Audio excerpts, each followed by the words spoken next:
So this summer began with quite a lot of rain. That rained and it rained and it rained and everything got a good drink. Although, of course, for some things, this much rain is not so great.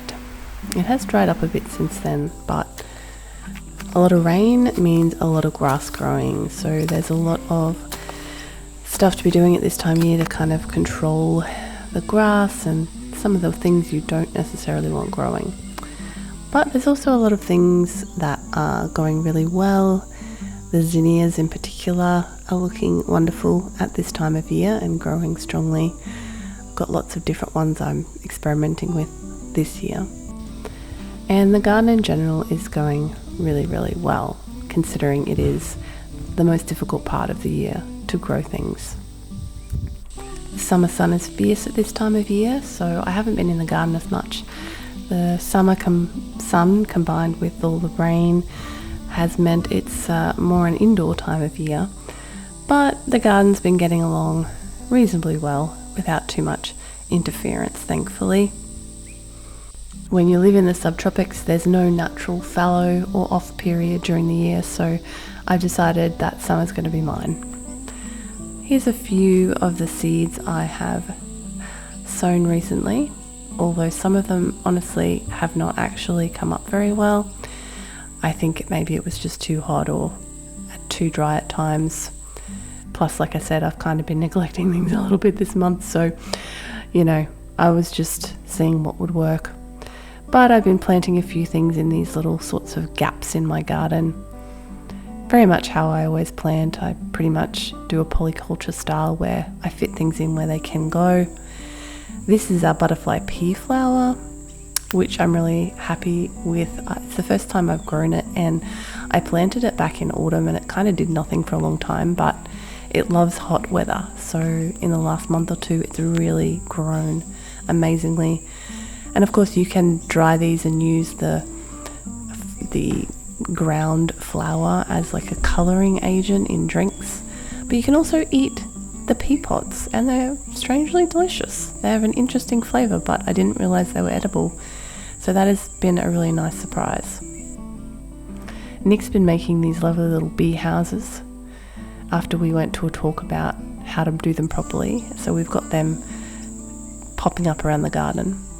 And there's lots of lovely flowers growing at the moment. As I said, the zinnias, that was just before a dahlia Rigoletto mix, I believe it was called, and I grew them from seed, so they're like a dwarf dahlia, and I'm really happy with how they're going because I wasn't sure how they would go over summer.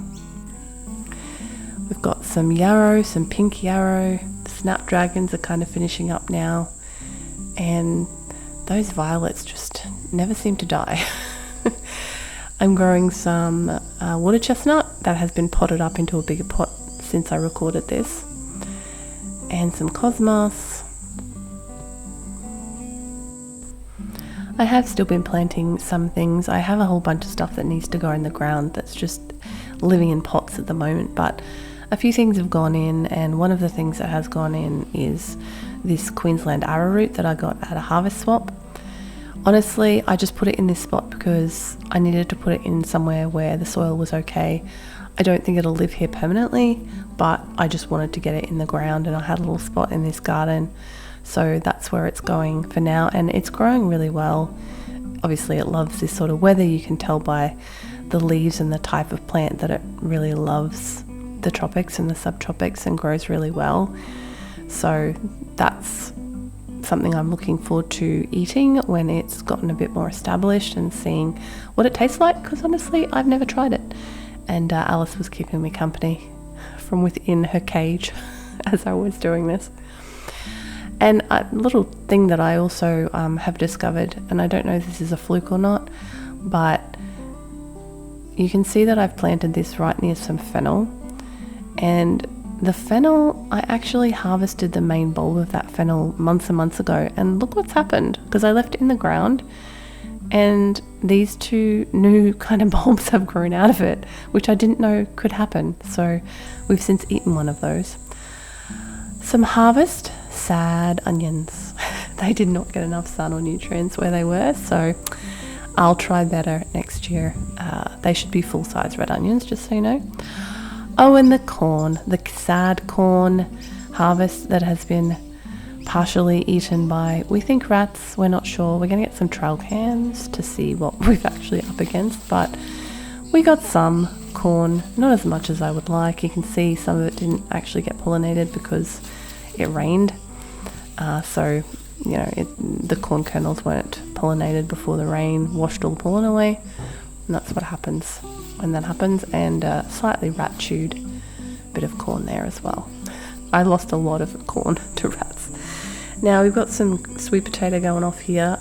This is actually in a styrofoam container that I got secondhand. Oh, this is Malabar spinach, which is going crazy, and I really need to cut that back.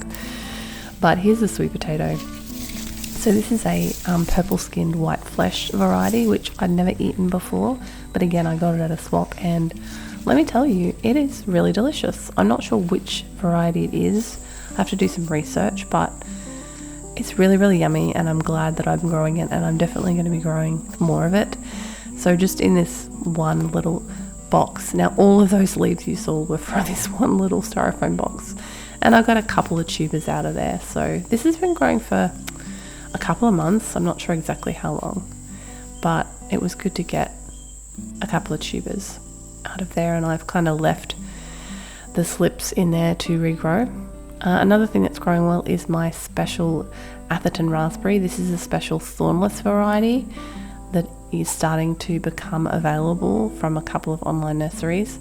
So I'm really excited for this to grow bigger, and I'm going to plant it out when it gets bigger. My pepino is a bit of a disappointment. It has a couple of fruit on it, but honestly it seems to be just growing lots of leaves, and the fruit has rotted a few of them, so I don't know if it's just not right for this climate. The okra is starting to do really, really well, and I'm really pleased with how it's producing. I've only gotten a couple of okra off it now so far, but I have a bunch of plants which, since I videoed this, actually have grown a lot, and I've just been freezing them as I've been picking them, and that way we can kind of use them when I have enough for a meal. I harvested my nigella seeds, and I'll be replanting them next year, although you can eat them as well. And I've got this lovely little ornamental chili that is flowering and fruiting. I don't know what the name of it is. If you know, please let me know in the comments, because I'd really like to know exactly what variety this is. I can't remember where I got it at a swap or something. I've got a loofah vine growing. It's not doing amazingly well, but I've got a few more seedlings as well, so I might chuck them in the ground and see what happens. This is just some sweet potato madness that's taking over our driveway garden, which I'm quite happy about, because you can see there's a lot of kind of weed activity happening here too, but I'm just letting this sweet potato kind of take over as much as possible here.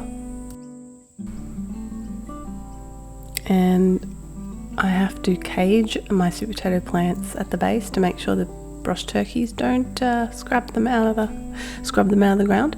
But I'm just checking here to see if there is actually a potato, and there is one growing in there. So I'll be able to harvest that pretty soon, which is awesome.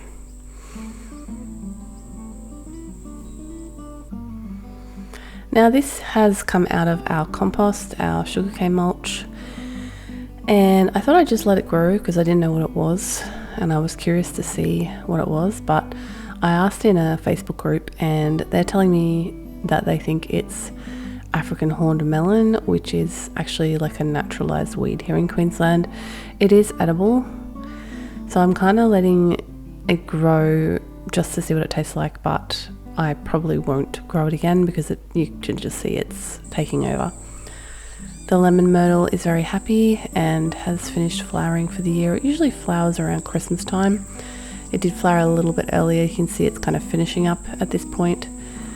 And I love the smell, and all the bees love it too when it is in flower. I have some taro growing that I planted, early last year, and it's taking off now that it's starting to rain, and I'm just kind of letting it do its thing.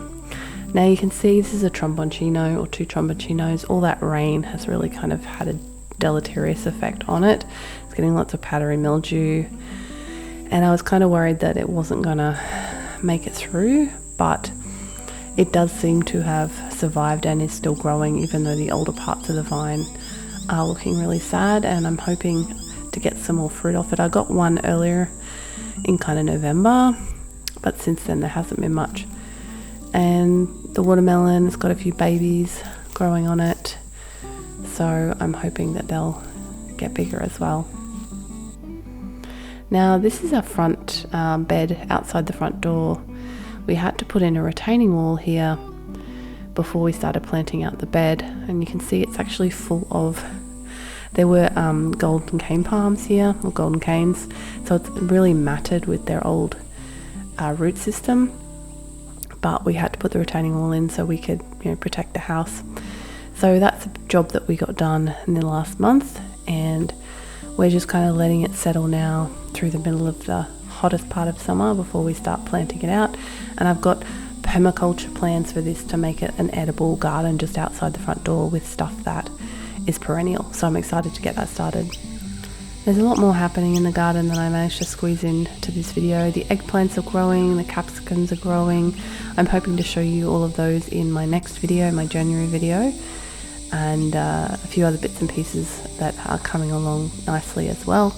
So make sure to subscribe if you want to check out my next garden update video and see what's growing on our patch. Thanks for watching, and I'll catch you next time. Bye for now.